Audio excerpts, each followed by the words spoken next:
Muy buenas tardes.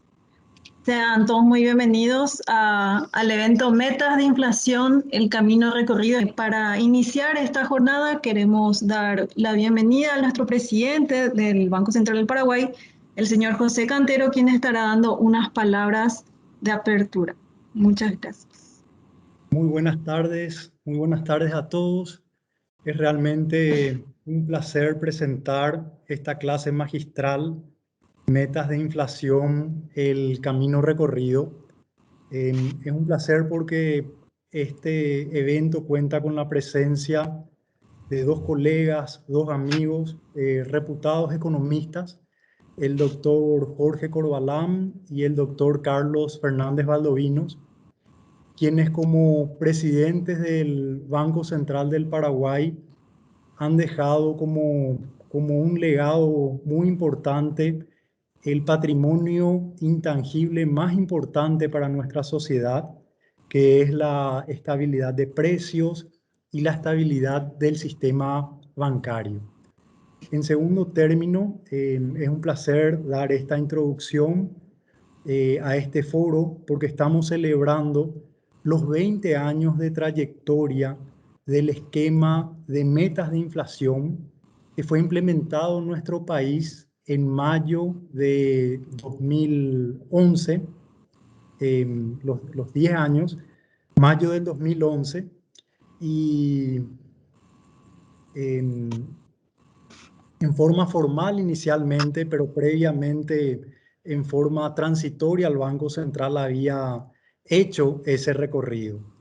La larga trayectoria del esquema de metas de inflación simboliza y representa la autonomía que ha ganado el Banco Central basado en su tecnicismo, en el alto profesionalismo y en el compromiso del Banco Central del Paraguay con la estabilidad de precios como condición fundamental para el bienestar de nuestra sociedad. Este foro va a ser muy rico en contenido por la larga experiencia tanto del doctor Corbalán como el doctor Fernández. Ellos han sido protagonistas de la implementación y de la consolidación del sistema de metas de inflación que se ha robustecido también a través de la introducción y fortalecimiento del CIPAP, del sistema de supervisión basado en riesgos y de otros esquemas que han posibilitado este fortalecimiento. Quisiera también destacar que tanto el doctor Fernández como el doctor Corbalán se distinguen como presidentes del Banco Central del Paraguay en el sentido de que han sido los únicos en concluir sus mandatos de 5 años al frente de la institución monetaria de nuestro país, desde el advenimiento de la democracia en 1989, completando el periodo 2008-2018. Esta continuidad de esta trayectoria sin duda demuestra el fortalecimiento de nuestra institución a lo largo de estos años, y creo que esa continuidad también representa el cimiento para el logro de los fines que nos impone la Constitución y nuestro marco legal. Este foro va a ser realmente emblemático por lo que significa para el país, por los conferencistas que hoy tenemos el privilegio de contar. De nuestra parte, vamos a tomar nota de sus comentarios, vamos a aprender mucho, vamos a tener en cuenta también todas sus consideraciones para que el Banco Central del Paraguay siga evolucionando como una institución cada vez más fuerte en su dimensión institucional y comprometida con la estabilidad de precios y la estabilidad del sistema bancario. Muchas gracias. Muchas gracias al presidente del Banco Central y a continuación vamos a presentar el señor Miguel Mora, nos estará acompañando como moderador del evento, quien es el economista jefe del Banco Central del Paraguay. Muchas gracias, señor Mora. Antes que nada mencionar que es un gusto poder participar como moderador de este panel denominado Metas de Inflación, el camino recorrido.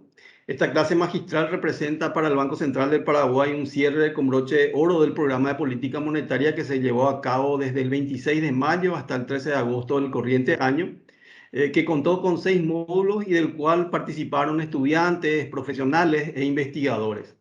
Y no hay mejor forma de culminar este programa que contando en este panel con 2 profesionales que ocuparon la presidencia del Banco Central del Paraguay y cuyos periodos coinciden con la actual forma de conducción de la política monetaria denominada esquema de metas de inflación. Jorge Corbalán fue el presidente del BCP en el periodo 2008-2013. ¿Qué tal, Jorge? Bienvenido al BCP. Un gusto que estés aquí, al menos virtualmente. Muchas gracias, Miguel. Y por el otro, gracias Jorge.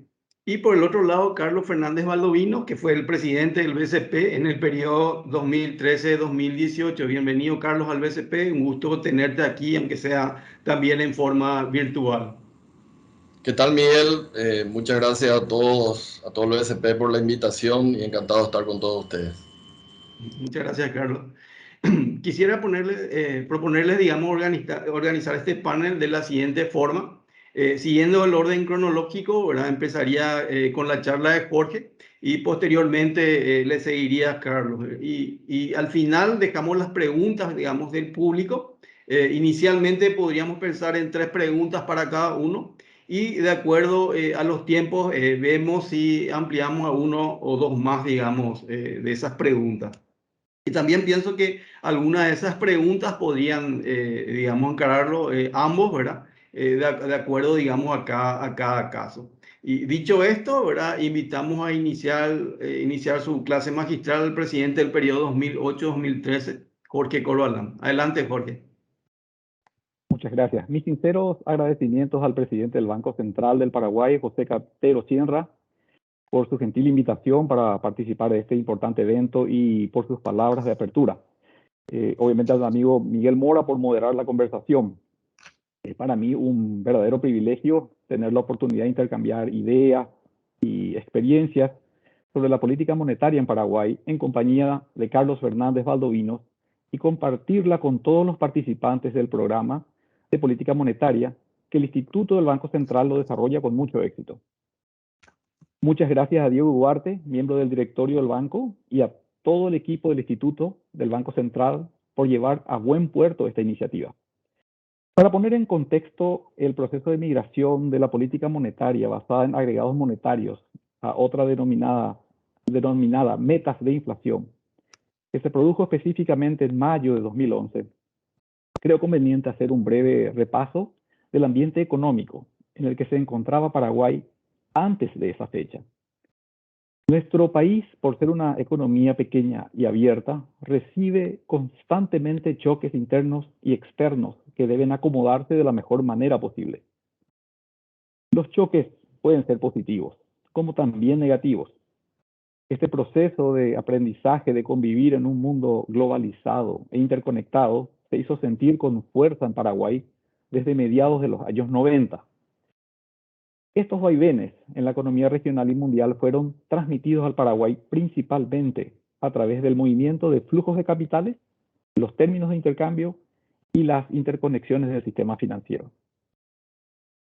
Mirando ya en retrospectiva nuestro desempeño económico y luego de transitar prácticamente 30 años desde aquel acelerado proceso de integración iniciado en los años 90, se puede constatar con claridad aquellos mecanismos de choques que operaban bien y cuáles no tan bien.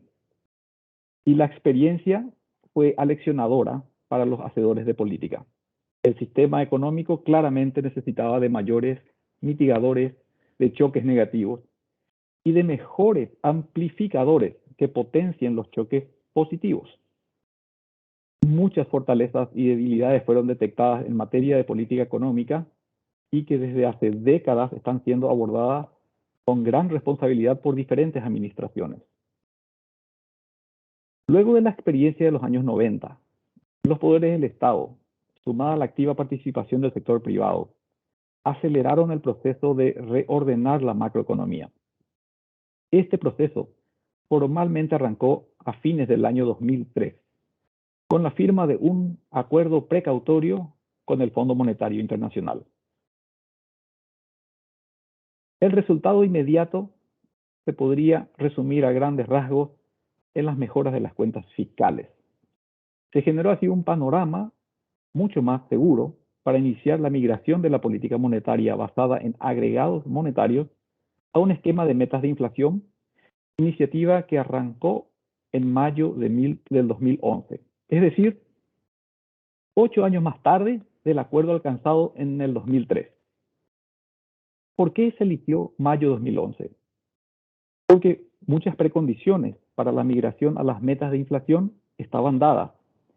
Y para conmemorar los 200 años de independencia de Paraguay, esto último fue simplemente una interesante coincidencia en el tiempo. Las precondiciones para la migración a metas de inflación que podríamos resaltar fueron las siguientes. Primero, el convencimiento del plantel técnico del BCP de los beneficios de migrar a metas de inflación. El equipo de profesionales del BCP inició con suficiente antelación conversaciones técnicas con sus pares de otros bancos centrales, como de Brasil, Colombia, Chile, Perú, Inglaterra y Nueva Zelanda principalmente. A eso se le sumó la asistencia técnica de organismos internacionales. Segundo, el Paraguay, como muchos países de la región, se benefició del superciclo del precio de los commodities, y que de acuerdo a varios analistas internacionales arrancó aproximadamente en el año 2002 y duró hasta el 2014. Tercero, el Paraguay aprovechó el choque positivo del superciclo en el precio de los commodities y a partir del año 2004 registró superávit en la cuenta fiscal por 8 años consecutivos y consecuentemente una reducción en los niveles de endeudamiento del país. Cuarto, el Congreso Nacional aprobó el presupuesto monetario del Banco Central. Esto facilitó la clara interpretación entre el presupuesto para funcionamiento normal del banco, para financiar sus gastos corrientes y de capital, del presupuesto monetario, que es esencial para actuar rápido y con contundencia ante cualquier eventualidad. Quinto, importantes avances se dieron también con el Congreso Nacional para capitalizar el Banco Central. La ley se promulgó un año más tarde, en el año 2012. La capitalización fue necesaria para reconocer los gastos monetarios incurridos por el BCP durante las crisis de mediados de los años 90 principalmente, y asentar dichos movimientos financieros en donde realmente correspondían. Este proceso de reordenamiento macroeconómico que formalmente arrancó a finales del 2003 se dio afortunadamente durante un ciclo muy positivo para todos los países que producían y exportaban commodities. En ese lapso de tiempo, el Paraguay, sin variar su esquema vigente de presión tributaria, logra revertir el resultado fiscal deficitario o no superavitario de manera consecutiva por varios años. Se aceleró el proceso de mayor inclusión de los contribuyentes para mejorar los ingresos fiscales con un IVA al 10%, impuesto a las corporaciones 10% y del 2012 un impuesto a la renta personal del 10%. Gracias a las reformas de gestión y de nuevas legislaciones tributarias y aduaneras, en un proceso de mayor orden interno y consistencia en la política macroeconómica de largo plazo. En síntesis, se aceleró el proceso de mejora del desempeño institucional y el fortalecimiento organizacional en diferentes dependencias del Estado. También desde el 2003 se aceleraron las reformas financieras, como la creación del Fondo de Garantía de Depósitos, que otorga cobertura a los depositantes pequeños para precautelar sus fondos, y la Agencia Financiera de Desarrollo, una banca de segundo piso, que aglutinó a varias instituciones que tenían objetivos y fines muy similares bajo un mismo paraguas para evitar duplicación de esfuerzos y facilitar la coordinación. Esto último propició el ambiente favorable para generar créditos a mediano y largo plazos inexistentes décadas atrás y que hoy día han logrado sobrepasar los 10 años de plazo en moneda doméstica. Esta búsqueda de perfeccionar el funcionamiento de las instituciones del Estado es permanente en Paraguay, como en cualquier parte del mundo. Pero en aquellos países que aceleran la calidad de gobernanza de sus instituciones, está demostrado que logran protegerse mejor de los choques negativos y amplifican los choques positivos de manera segura y predecible. La pregunta que normalmente surge en las conversaciones es, ¿cómo fue que el proceso de reforma se mantuviera en el tiempo? Pues como bien se observa en el caso de Paraguay, varias administraciones pasaron desde el año 2003. Sin embargo, el amplio consenso alcanzado por los poderes del Estado, partidos políticos y el firme acompañamiento del sector privado perdura hasta hoy día. Aquel consenso tenía objetivos claros para buscar una salida al problema de ese momento. ¿Y cuál era el problema de ese momento? En aquel entonces, el Paraguay estaba en default selectivo en el pago de su deuda, los salarios se pagaban con atrasos, el crecimiento económico era bajo, la inflación volátil, con altos niveles de pobreza y desigualdad que propiciaban la migración de compatriotas a otros países para buscar empleo. Ahora, la respuesta a esta pregunta, sinceramente, no la tengo y no sé si alguien tendrá en este foro, pero es un tema que siempre surge en todas las conversaciones.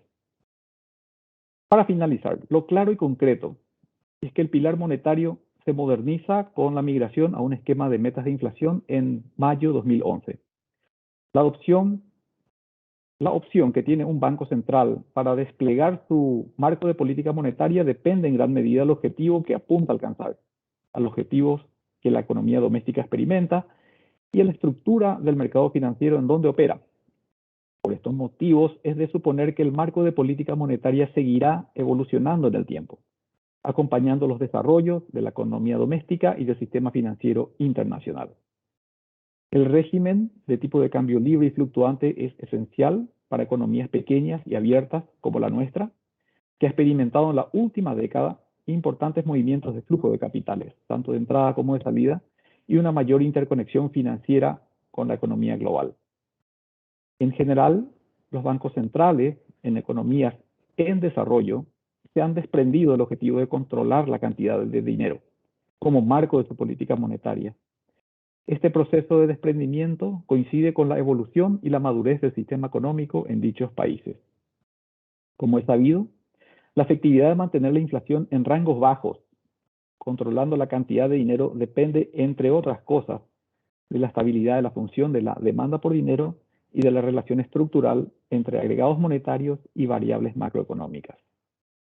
Sin embargo, la experiencia internacional demuestra que esta relación estructural tiende a desplazarse o moverse en la medida que el sistema financiero se desarrolla. El resultado final es que los agregados monetarios son cada vez menos efectivos para controlar la inflación, tal como se desprende de la experiencia histórica de la política monetaria en países desarrollados. Por este motivo, los países desarrollados abandonaron los agregados monetarios para el control efectivo de la inflación, y lo mismo sucedió con varios países en desarrollo, entre ellos Paraguay. Bajo el esquema de metas de inflación, la tasa de interés de corto plazo se convierte en el principal instrumento de política monetaria, ejecutada por los bancos centrales a través de operaciones de mercado abierto, con la finalidad de controlar la liquidez de la economía. Es así que en 2011, luego de varios años de estudio y asimilación de la experiencia regional e internacional, el Banco Central comunicó al público en general el inicio de la implementación de un esquema de metas de inflación. En aquel entonces se estableció como tasa objetivo una inflación del 5% con un rango de tolerancia. Hoy dicho objetivo es más bajo y ambicioso y beneficia al buen funcionamiento de la economía. Con las metas de inflación se refuerza el compromiso de cumplimiento del mandato legal de la banca central de velar por la estabilidad del nivel general de precios. Se cumple con el propósito de establecer una comunicación más fluida con los diferentes agentes económicos y transparenta el proceso de toma de decisiones de política monetaria. La acción comunicacional de la banca central se refuerza paulatinamente y las bondades del pilar monetario son mejor comprendidas hoy en día por el público en general. Con toda seguridad, la banca central continuará su proceso de adaptación a los desafíos que enfrenta la economía en el tiempo. En ese sentido vale recalcar los importantes desafíos abordados durante las últimas décadas en Paraguay, tanto por el sector público como el privado. en temas vitales como el fortalecimiento del sistema financiero y la promoción de una mayor inclusión financiera. Pues estos son los canales naturales para una mayor efectividad de la política monetaria. La consistencia y persistencia de la política económica aplicada por un periodo de tiempo largo genera un mayor grado de confianza por parte de los agentes económicos, tanto nacionales como extranjeros. Esto es muy importante reconocer, pues son ellos finalmente quienes asumen voluntariamente la decisión de invertir y expandir los negocios en el país, generando así más empleo y más riqueza. Muchas gracias, Miguel.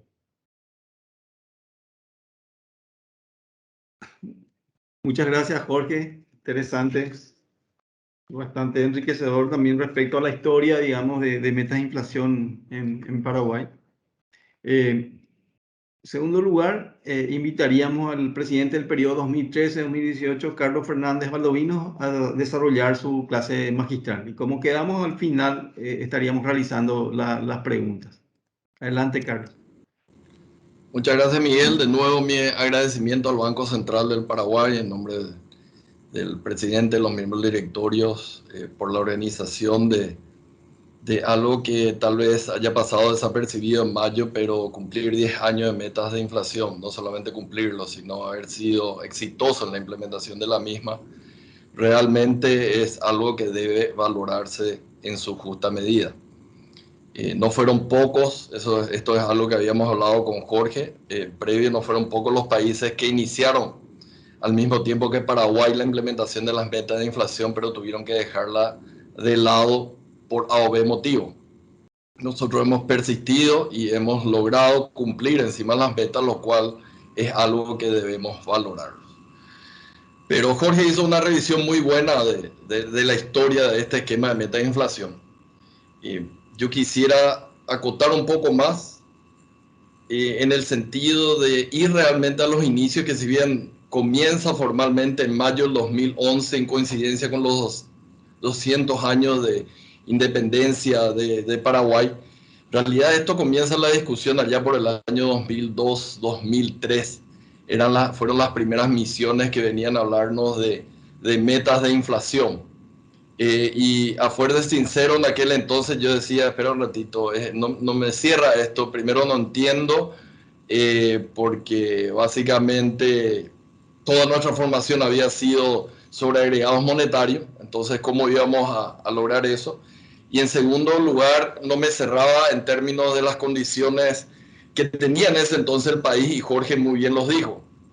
Estuve revisando hoy las tasas de interés que tenían los instrumentos de regulación monetaria en esa época, y para instrumentos de un año teníamos 34% de tasa de interés. O sea, imagínense ustedes, cuando se empieza a hablar del esquema de meta de inflación, hablar de que tu tasa de interés de muy corto plazo, en ese entonces estaba 21%, imagínense si íbamos a comenzar con eso.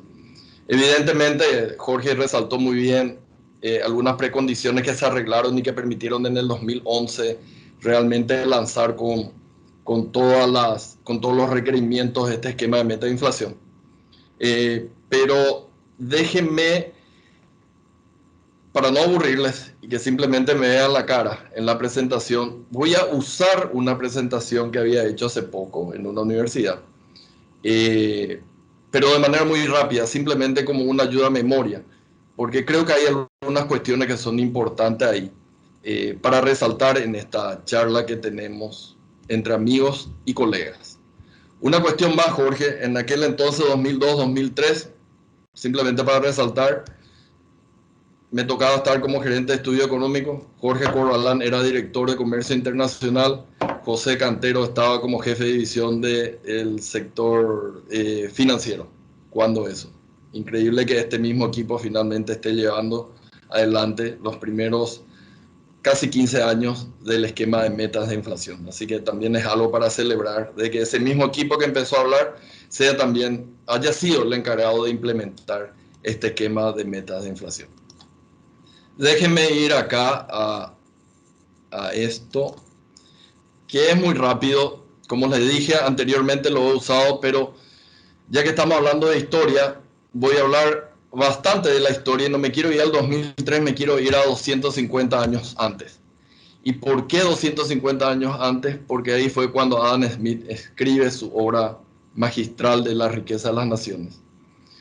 Y de entre las muchas ideas que tenía ahí, resalto una de ellas, que habla la historia de la fábrica de alfileres, en donde básicamente decía de que una piedra fundamental de la economía o de la productividad de una economía era la división de trabajo.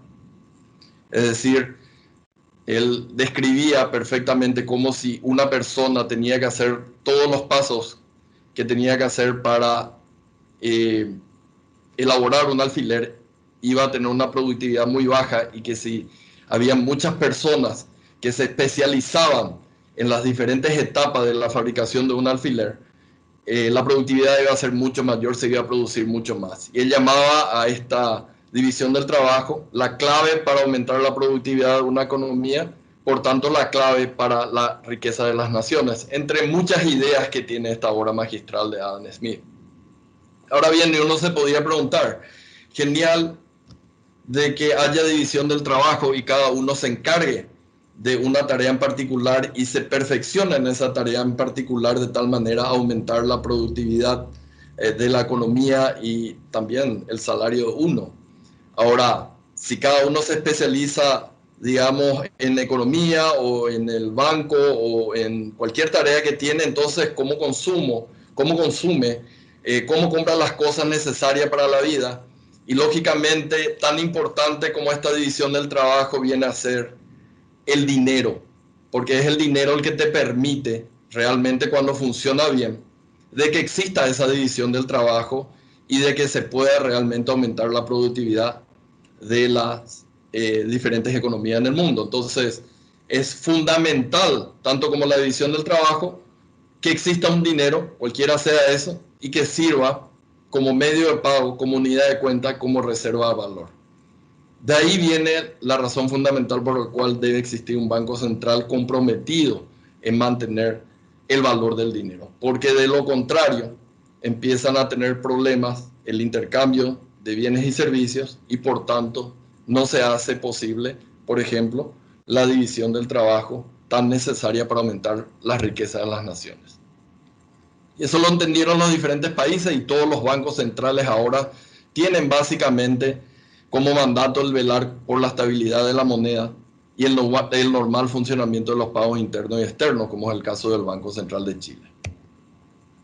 Ahora bien, uno se pregunta por qué queremos la inflación, y estos se habrán cansado ya de ver tantas veces la cuestión de que la inflación no sirve, o la macro no sirve a la micro, y realmente si uno mira los datos en lugar de simplemente argumentar verbalmente, uno puede ver los diferentes canales por los cuales una buena macro llega a una buena micro. Por ejemplo, en términos de que la inflación menor te ayuda a un mayor crecimiento económico, eso se ve a través de todos los países, en el corto plazo, como está acá, en el mediano plazo, como se ve acá, o en el muy largo plazo también.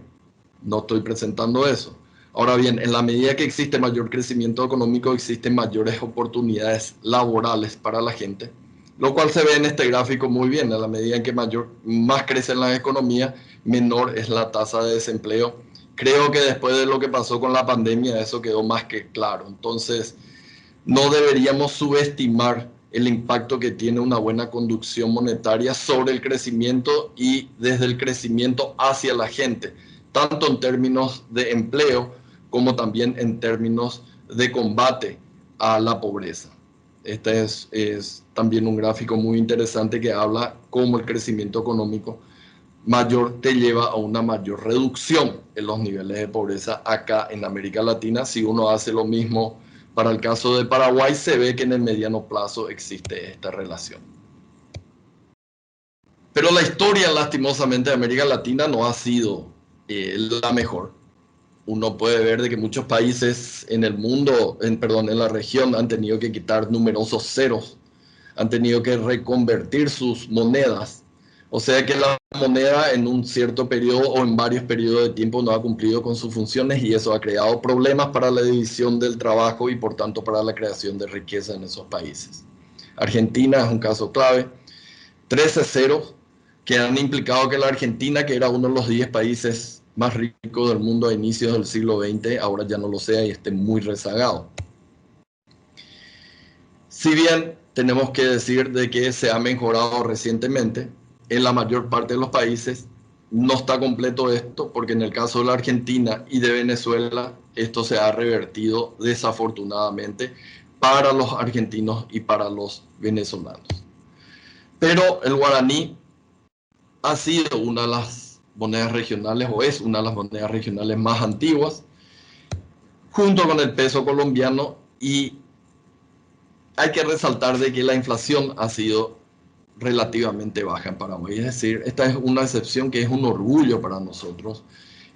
Los problemas inflacionarios realmente son mínimos con relación a lo que han experimentado otros países de la región. La tasa más alta de inflación del 44% allá por el año 90, cuando se libera el tipo de cambio, luego del cambio de gobierno que hay en el 89 y que implica un cambio de las políticas macroeconómicas en el país, y más recientemente con el esquema de metas de inflación, que como dije anteriormente, ha sido exitoso en su implementación y en el cumplimiento de las metas.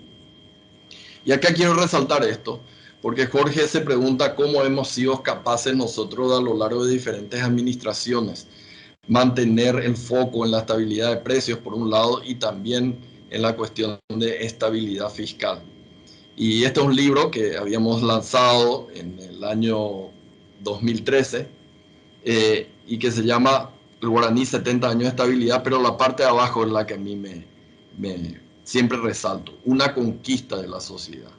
Una conquista de la sociedad, esta estabilidad, ya que la sociedad paraguaya no está dispuesta a asumir los mismos niveles de inflación que otras sociedades en la región, tampoco está dispuesta a asumir niveles de déficit fiscal como asumen en otros países de la región, y eso se ve reflejado con la cantidad, por ejemplo, de titulares cada vez que existe un endeudamiento por parte del fisco. Es un poco molestoso a veces para algunas personas que se le critique en la cuestión de las políticas que está implementando, pero yo creo de que el hecho de que sea una conquista de la sociedad, que tengamos una sociedad conservadora en la macroeconomía, yo creo que es una gran ventaja y ha permitido el éxito de Paraguay. Ahora bien, ¿cómo logramos esta estabilidad? Básicamente, los países a lo largo del tiempo estuvieron utilizando diferentes esquemas. Acá tenemos cómo ha evolucionado la relación entre inflación y agregado, que fue el tipo de política monetaria que usó el Banco Central del Paraguay hasta recientemente. Y podemos ver de que si bien en épocas antiguas existía una muy buena relación entre agregados monetarios e inflación, mientras más crecían, más era la inflación, las innovaciones tecnológicas habían hecho de que esa relación tan clara en términos de datos y también en términos teóricos, como decía Friedman, es siempre un fenómeno monetario.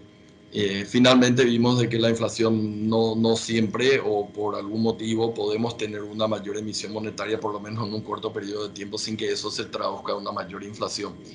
Entonces se rompe esa relación que existe entre agregados e inflación y se tiene que buscar una nueva manera de hacer política monetaria.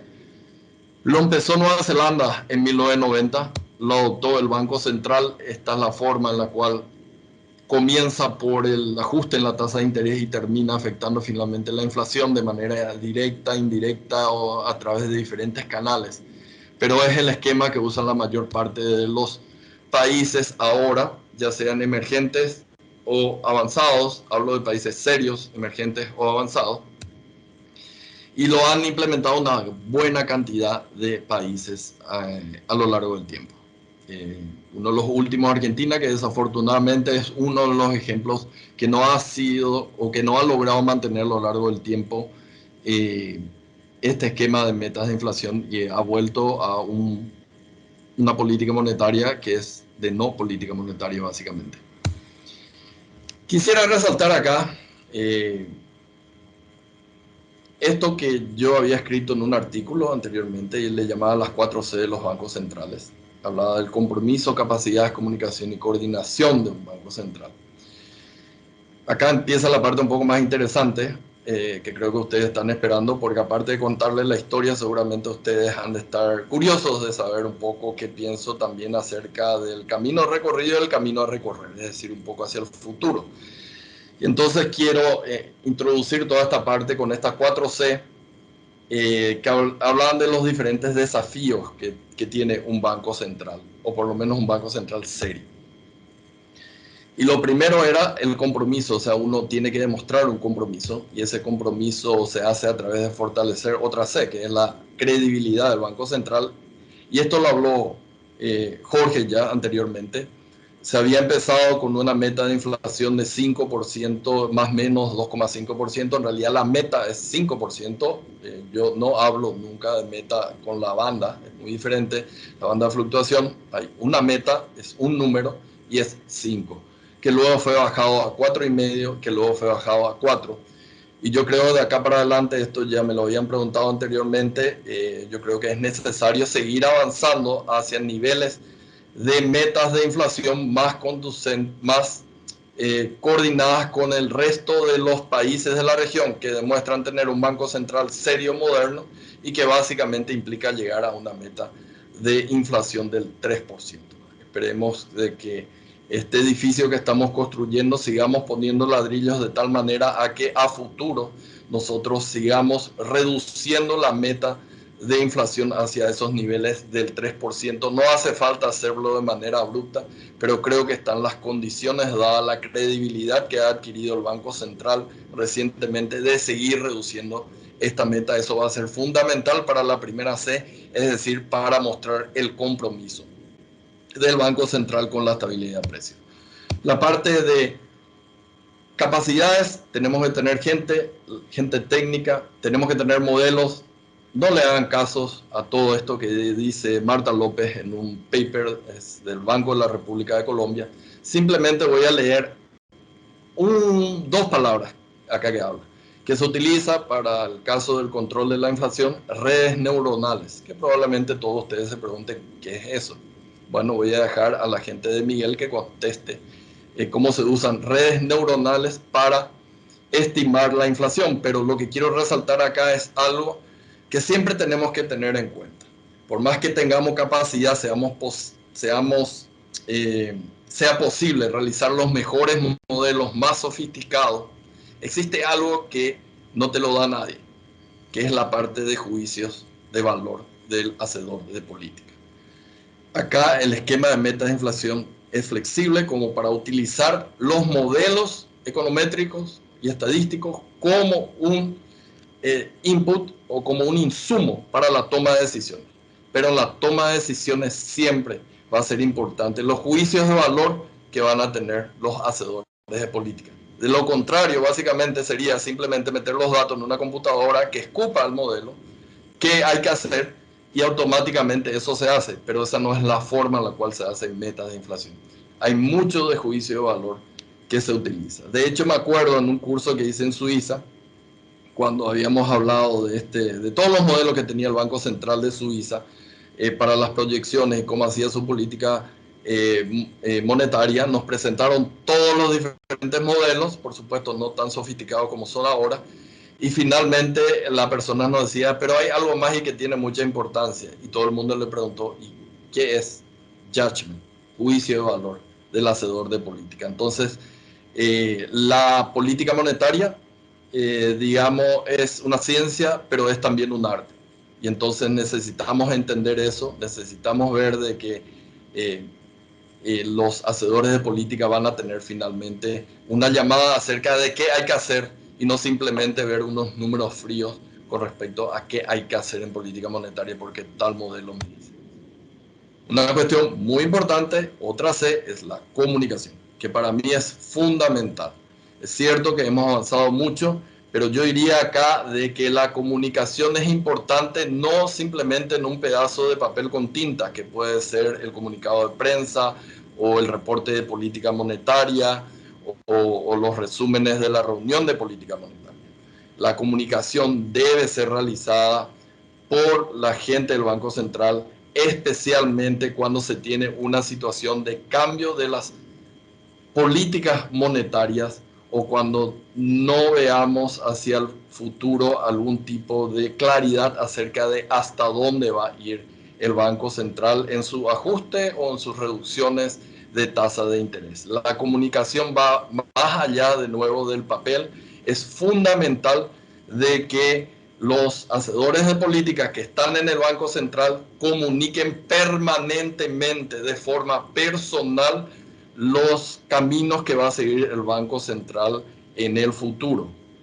Si ustedes se acuerdan, anteriormente los bancos centrales eran más como una torre de marfil, en donde, por ejemplo, los periodistas veían a Alan Greenspan en donde llevaba su carpeta, si llevaba en la mano o debajo de las axilas izquierda o derecha, tratando de adivinar cuál sería el movimiento que iba a hacer la Fed con respecto a la tasa de interés. El esquema de meta de inflación es todo lo contrario, es comunicación, es transparencia, y el Banco Central no debe cansarse de comunicar de nuevo, principalmente cuando existe un cambio de rumbo en la conducción de la política monetaria. Vayamos a esta parte que es la más divertida, porque entonces hablo menos del Banco Central casi y empiezo a poner un poco de pimienta hacia la coordinación. Esto lo habló Jorge, habló del 2003, lo importante que ha sido la coordinación con respecto a otras políticas, y estas son las cuatro patas de la macro. Para mí, fundamental, las cuatro patas de una mesa sobre la cual se construye la economía de un país. La política monetaria, la fiscal, la financiera y la cambiaria, y estas deben estar claramente coordinadas de tal manera que una no le dé dolor de cabeza a la otra. Por ejemplo, nos importa ahora política monetaria, y bueno, necesitamos tener, como lo dijo Jorge, un tipo de cambio flexible para absorber choques. Paraguay es una economía pequeña, abierta, vamos a necesitar un tipo de cambio flexible. No podemos asustarnos todavía porque subió 100 puntos, 200 puntos el dólar, si es que tenemos una caída de 40% en el precio de la soja. Entonces, tenemos que acostumbrarnos a un tipo de cambio flexible. En un esquema de meta de inflación es importante la cuestión de que tengamos un tipo de cambio flexible, es decir, una ausencia de un objetivo de facto de un tipo de cambio fijo. Necesitamos igualmente tener un sistema financiero solvente, sólido. Ya hemos pasado por mucho acá en Paraguay con las crisis de los años 90 y lógicamente al tener crisis financiera el foco del Banco Central va más hacia eso y se olvida un poco o forzosamente de lo que es el control de precios, dado que los costos económicos y sociales son enormes de estas crisis financieras. Esto ya lo sabemos, la pérdida en el PIB que tienen los diferentes países luego de una crisis, y en el caso de Paraguay se calculó alrededor del 50% del PIB, esa crisis del 90-95.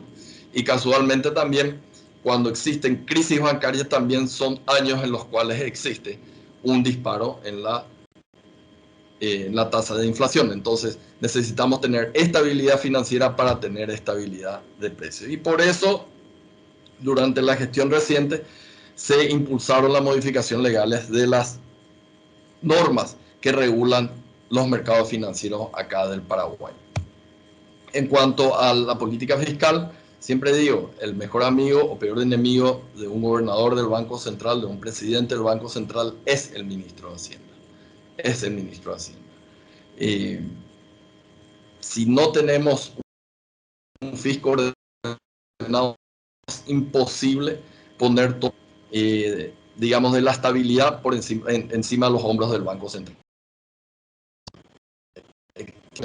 Extremadamente cercana entre el ministro y el Banco Central del Paraguay. Hay una historia enorme que habla de la historia monetaria y fiscal de América Latina. Es un libro que va ahora en octubre probablemente. Me tocó escribir uno de los capítulos con Javier Charotti y Felipe González, el capítulo relacionado a Paraguay, y se ve claramente cómo el descalabro fiscal te conduce finalmente a monetario. Veamos ahora el futuro, que creo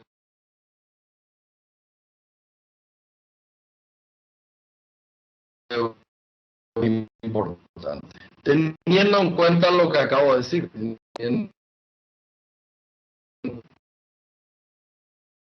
cuenta son las coordinaciones que deben existir. Para muchos países del siglo XX tiene desafíos tanto en el corto plazo como en el largo plazo. Y voy a hacerlo muy rápido porque se preguntas. Se está normalizando y eso quiere decir que estamos volviendo a una normalización de las políticas monetarias. La mayor parte de los países ya han empezado a ajustar: México, Perú, Chile, Paraguay, Uruguay, esta semana Colombia. Entonces, todo lo que se bajó, lógicamente, fue una muy buena medida, pero ahora debemos pensar en rebalancear, y rebalancear no solamente la política fiscal, la política monetaria, sino también la fiscal. Entonces, lo que tenemos que tener en el corto plazo es un rebalanceo inteligente de todas las políticas, de las 4 políticas que hemos hablado. Una cuestión es este fenómeno que ha ocurrido. Se han recuperado el precio de las materias primas, se han disparado, y por lo que en el Paraguay es que en la medida en que suben el precio de las materias primas, este es un índice de precio de alimentos elaborado por el FMI, se dispara también la tasa de inflación, se dispara para nuestros estándares, no llega a los estándares de otros países de la región, pero de todas maneras existe una correlación muy cercana entre precio de alimentos y precio de las materias primas y la inflación acá en Paraguay, y eso es algo que no debemos obviar. Ahora bien, habiendo dicho eso, quiero resaltar 3 episodios en los cuales hubo un incremento en el precio de los alimentos, del índice de alimentos, y qué pasó con la inflación. En 2007, 2009, a 2011 y 2020, que es el más cercano. Y uno puede ver muy bien cómo se acelera, venían creciendo el índice, venía creciendo. El rango de tiempo está hecho por la aceleración de la inflación. Entonces, lo que determina acá el rango que elegí es por la aceleración de la inflación. Usé inflación trimestral de un trimestre porque es mucho más limpio para hacer los ejercicios, pero bueno, de ahí sube, por ejemplo, del 6,3% al 12,7%. Se acelera la inflación, que lógicamente se ve por causa de la aceleración en el índice de precios,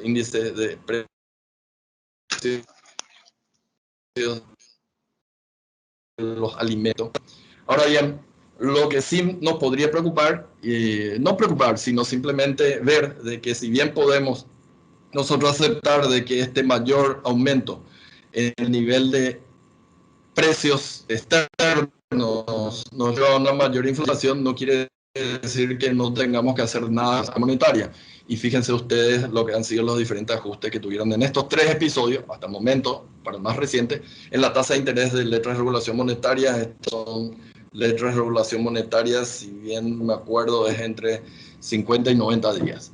Entonces es medio de corto plazo, porque para ser comparable lo hice, elegí esto. Pero realmente podemos tener diferentes niveles de ajuste de la política monetaria, pero en todas ellas hay un nivel de ajuste de la política monetaria, por más que haya sido un choque externo. Entre otras cosas porque no queremos que esto contamine la inflación. Pero es un largo camino por recorrer para realmente acomodar o normalizar la política monetaria con o sin choques externos que vienen del precio de los alimentos. Acá nosotros tenemos recuperación económica, tenemos choque en los precios de los alimentos y tenemos también una política fiscal expansiva. Los 3 factores hablan de que necesitamos ajustar la política monetaria a futuro. El rebalanceo inteligente se debe dar también fiscal, de lo contrario, como dije anteriormente, todo el peso de la estabilidad va a estar sobre el Banco Central y eso no es posible, o por lo menos no es sostenible. Por tanto, creemos de que la política fiscal, esto ya hemos hablado muchas veces, tiene que seguir ajustándose. No sé si el nivel de 4% de déficit para finales de año es el más adecuado, perdón, no es que no sé. Estoy seguro de que no es el más adecuado llegar a un 4% de déficit, primero, luego porque no necesita la economía, segundo porque ahora estamos a unos 3,8% de déficit anualizado. Por tanto, ¿cómo podemos justificar de que vamos a tener que incrementar el déficit fiscal hasta finales de año si ahora está en 3,8%? Me parece un despropósito si vamos a eso, pero de todas maneras Hablando de control de la inflación, necesitamos nosotros, principalmente ante la recuperación de la economía, ante el choque externo, que son el mayor precio convergente, entre comillas, hacia la meta del 1,5% del PIB como máximo que tiene la ley de responsabilidad fiscal. En la parte de política monetaria, finalmente, se han tomado muchísimas medidas de diferentes tipos: cortar la tasa de interés, intervención en el mercado cambiario, provisión de dólares o de guaraníes a través a los bancajes, etcétera, etcétera. Este es un cuadro del BID que creo que es todavía incompleto, pero hubieron muchísimas medidas y esas medidas también se van a tener que quitar de a poco, normalizar la política financiera del Paraguay. Y esto es algo que hay que tener en cuenta de acá para adelante. Básicamente, si uno toma las 3 R's y el total de la cartera sujeta a las medidas excepcionales por COVID-19, da casi un 31% del total de la cartera de los bancos. Mucho cuidado de que por acá no tengamos algunas basuritas escondidas bajo la sombra que lleve a problemas en el sector financiero y que finalmente dificulten obtener la tasa de inflación que el Banco Central debe conseguir en su esquema de metas de inflación. Por último, la parte de política cambiaria.